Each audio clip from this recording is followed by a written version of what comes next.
We're discussing the youth in crisis on the North Island, specifically in Port Hardy, Yeah. due to drug overdoses and suicides. What specifically do you see as a need to help combat this? Yeah. So, I've had the opportunity to work in this community for the past year and a half.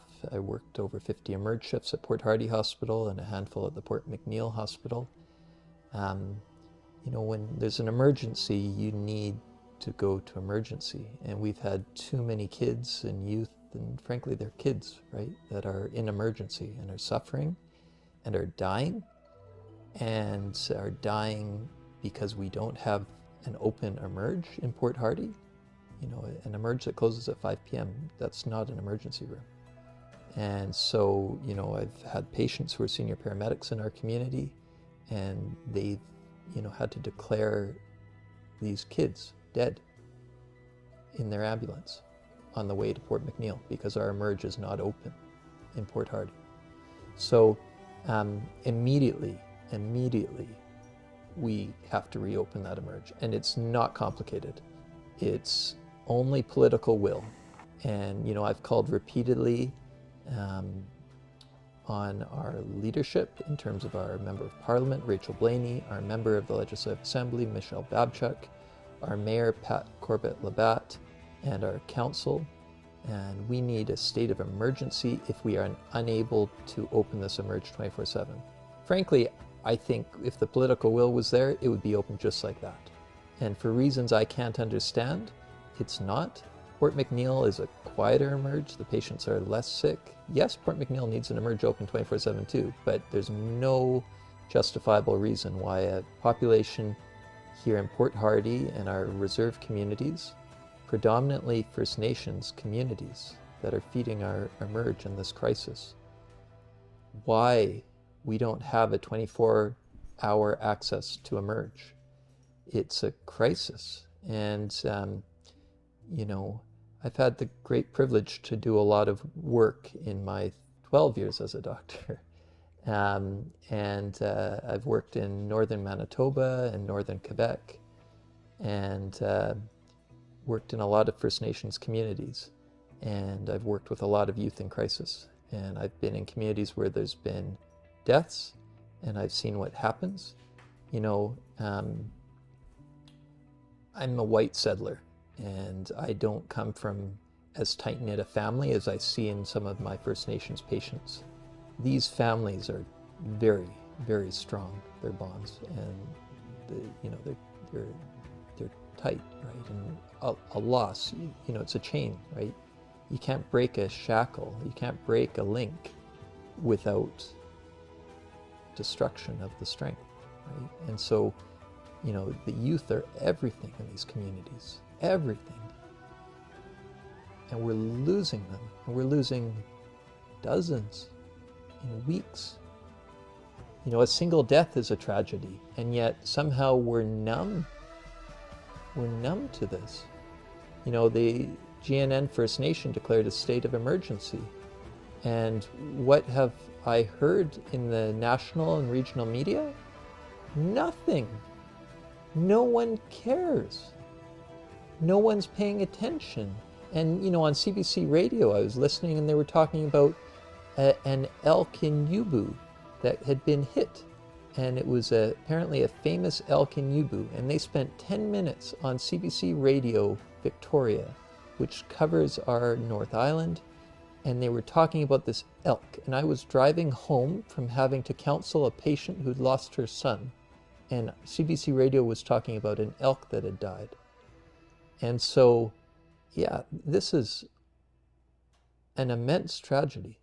It really is an immense tragedy. And I give kudos to the GNN for declaring a state of emergency. I would really like to see our local mayor and council do the same thing. Because, as you said, these are First Nations people, and they deserve as much help as anybody else. People are people. And this is a tragedy that, if it was happening anywhere else, would get media coverage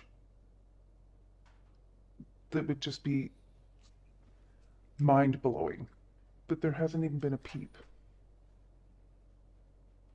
Thankfully, today, maybe we can rectify that. That's, I take my commitment as a medical doctor, to heart. I become very privileged as a white settler from a family of medical doctors. And I've seen my grandparents as strong advocates for their patients and their communities.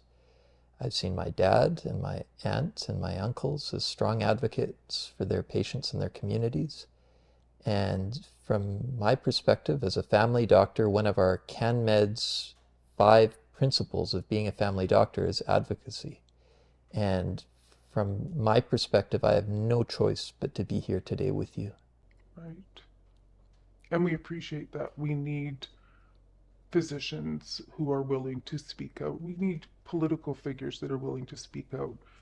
We need the general population of the North Island, specifically Port Hardy, to speak out of, regarding this tragedy of our youth. If you don't have youth, these youth aren't going to, they're not growing up to be old people. And when they don't grow up to be old people, our society is what's going to happen to it. It's we need to do something, and we need to do something today. We can't wait. We can't do investigations. We can't do, get a group of people together to discuss it. We see what the problem is. We know what the answers are. Young people are hope. Youth are hope. And, we see every day, I see 40 to 60 patients as, at the North Island Community Health Center, and a good number of those are First Nations patients. And most of the patients above 30 are scarred by the trauma of residential schools.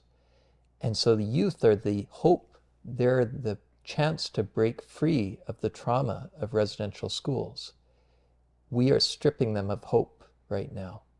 Our lack of leadership, our lack of an emerge open 24/7 in Port Hardy is stripping another generation of hope.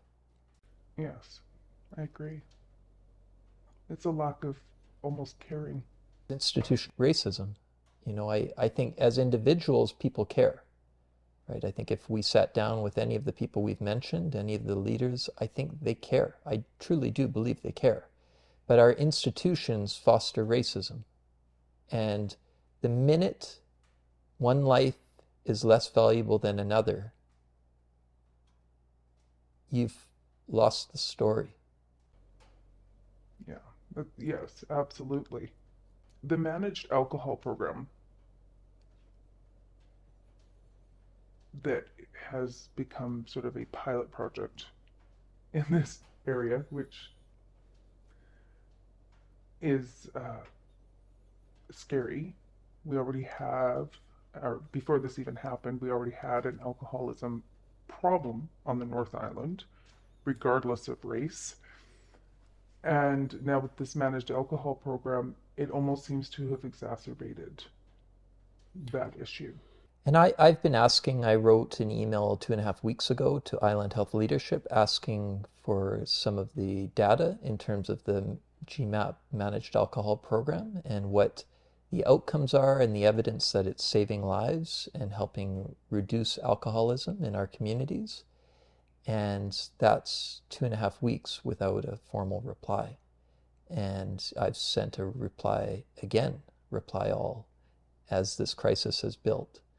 And I've discussed this in detail with Dr. Howie Lee, who served as a physician for this community tirelessly for over 15 years working Emerge, who's revered in this community. And Dr. Lee's been adamant. We've lost the story, right? With this situation, if you're giving out alcohol and you don't have an open Emerge and you've got a diverted safe supply of dillies on the street and fentanyl, you're using alcohol, you're not, judgment's off, you're using substances, you're overdosing. sirens are going, there's no emerge open in Port Hardy. And oftentimes, because there's no emerge in Port Hardy, these people who are in dire straits are put in an ambulance to be sent to Port McNeill Hospital, but they're on diversion to Campbell River, That's right. which is 2.5 hours over very remote areas and who knows what kind of road conditions, especially at this time of year, to get to medical aid. That's right. And this is unnecessary. Completely. We have at the North Island Community Health Center 4 family doctors who are skilled. We have an allied healthcare team. We just got a McDonald's in Port Hardy, and we can't keep an emergency room going. We don't lack for doctors. We don't. No. We don't lack for nurses. We don't. We lack for the political will. What do you see as this probably won't hit the air, but what do you see as the solution to this political unwillingness to care about our youth on the North Island? Well, I think I've tried my best to advocate for the health care of my patients and our population. That's sometimes led to a bit of conflict with our health authority. And so, I've had to come back and go back to basics in terms of where I see the difference I can make. And that's in helping to give meaning and purpose to these young patients and these young citizens and these youth, these children, to give purpose to their lives. And so, when I worked in northern Quebec, in Mistissini, when I worked in northern Manitoba, in Red Sucker Lake, in Chibougamau, I, saw the power of sport and a rec center, people going out, having an opportunity to go. And I loved that as a young doctor. I would go and, I'd knock on the door of the principal, I'd knock on the door of the community leaders. I'd always bring my hockey skates up, I'd bring my cross-country skis, whatever I could do to demonstrate active living and engagement. And so we'd play soccer in the gym, we'd play floor hockey, we would dance to music, we'd share soda, right? We'd do these things that are community building. And, I think some people might have thought it was a bit weird that this young doctor is, interacting with these young First Nations kids. But I've come to appreciate that that's the best medicine. That's normal. That is what we consider normal child behavior, normal teen behavior. That you get together and you play floor hockey, or you play soccer, or you get together as a group and you do something, you go to a dance, those sorts of things. Not, dying Not because dying. you've had something to drink and you've decided to try something for That's the right. first time, and it's laced with God knows what. That's right. And this story needs to be told, right? Is that there needs to be a pause and an examination of what's happening right now with programs like the managed alcohol program, with programs like the managed hard drug program, where we're seeing there was a big, a big investigation where diverted safe supply hydromorphone, this is dilaudid, this is a hard drug that I'd take one and I'd be dead, is getting onto the streets, and it's getting into kids' hands. And we're paying for this as taxpayers. We need to think hard about what society we're creating. And again, there's much smarter people and capable doctors who are trying their best to sort out these problems, and we need to listen to them and follow the evidence. However, we can't have programs like we are doing with alleged safe supply without a functioning emerge. You just can't. You can't have those two things. And the fact that our mayor and council and MLA and MP have tolerated this must stop, and it must stop. Mm-hmm. Our political leadership must act. It must. This cannot be tolerated anymore. And, you know, the leaders, the matriarchs in our First Nations communities, the aunties, the grandmothers, the mothers who are just torn, right? The pictures that I see of their children, their loved ones, their babies that they post that they've lost. Right? That's not right. And these are our neighbors, right? They're people we see every day. They're the people we're running into at Save-On, at McDonald's. And yet these same people are standing up and organizing. They're creating these spaces, and our First Nations have donated rec centers and rec space. And this past week, we've had every night, there's been gatherings of youth, dozens of youth, and beautiful pictures amidst this tragedy of youth playing, right? Celebrating. Being kids. Being kids. That's harm reduction. Mm-hmm. Being a kid is harm reduction. Alcohol, hard drugs, no matter how safe a supply, that's not harm reduction for kids. So, you know, I look to these women, right? I look to the matriarchs in our Indigenous communities for where I can contribute something. And I'm not a wealthy person. I'm a doctor, and we're sitting here in a house that I was privileged to work with a local builder to put together. I carry a lot of debt from that. I spent over $250,000, that's debt, building the North Island Community Health Center to serve our community.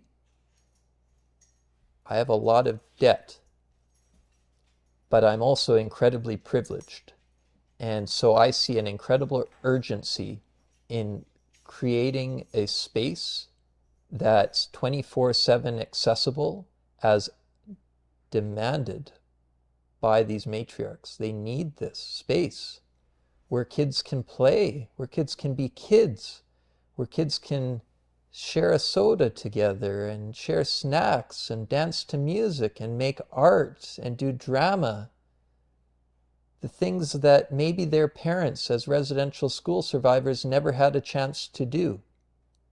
We have this chance, right? We have this chance. We can do this. So, from my perspective, I can take more debt on. And so I've committed $100,000 of my own money on behalf of the North Island Community Health Center towards such a facility. And things cost money. That money will not create it in itself. We need our Lions Club, we need our Rotary, we need our business leaders, we need our politicians, we need our First Nations, we need all hands on deck to stop this tragedy of youth death. Absolutely. It's not one man that's going to fix all. We as a community, we have to help our community. And regardless of whether you're First Nations or not, it is still your community.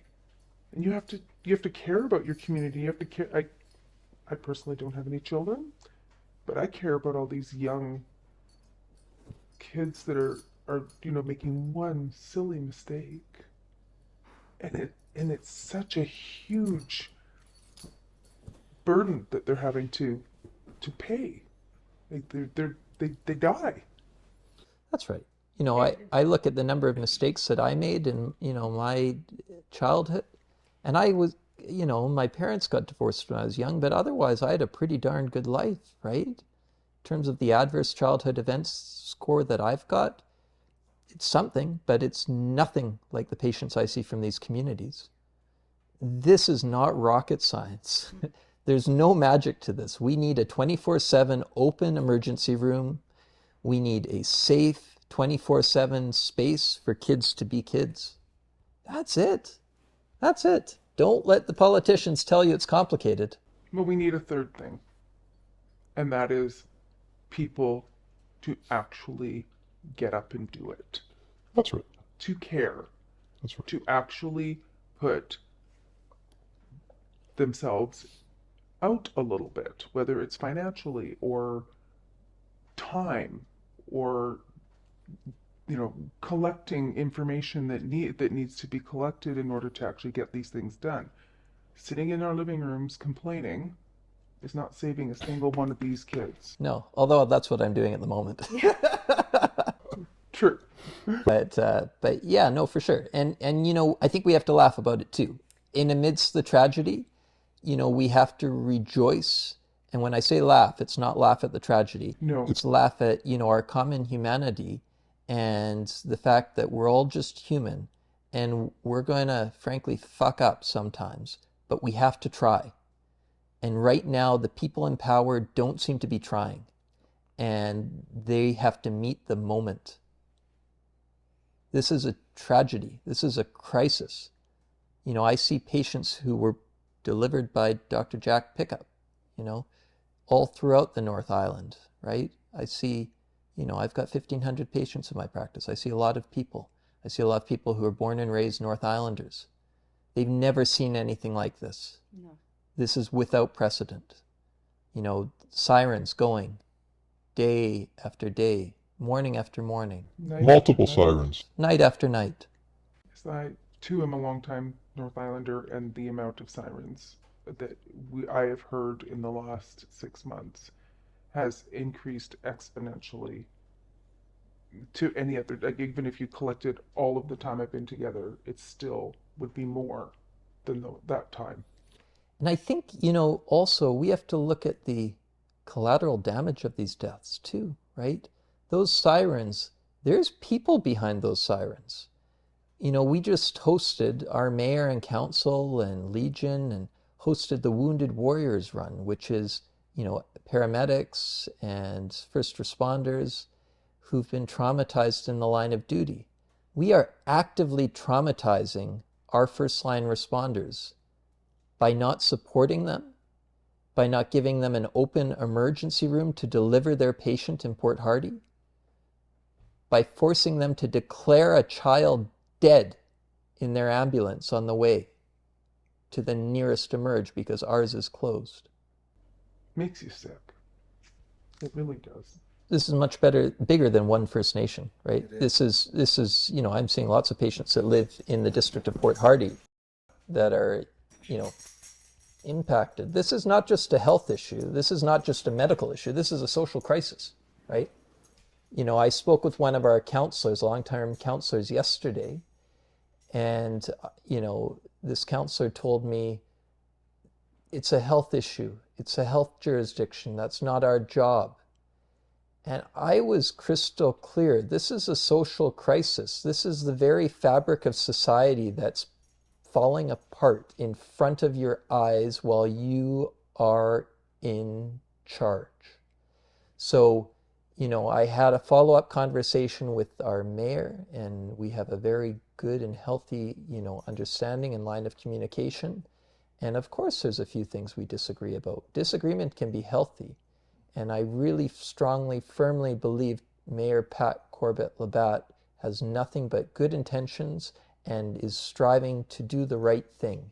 This is a difficult situation, and I commend her for her leadership. And I would only say, whatever we're doing, it's not enough. We have to do more.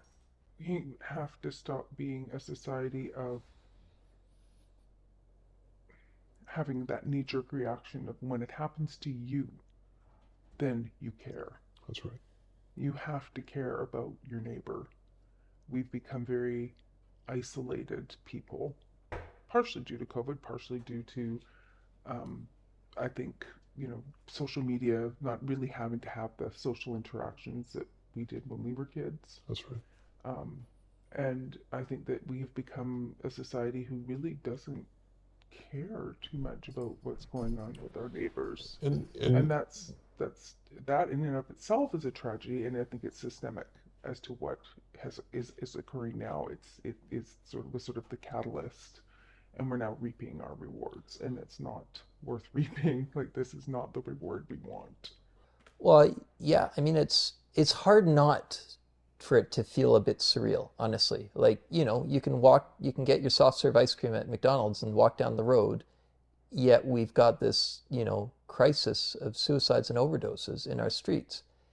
And I keep catching myself because I go to Guido's and I get that coffee and I walk down the street and I think, why does this feel so normal? It's so abnormal what we're in.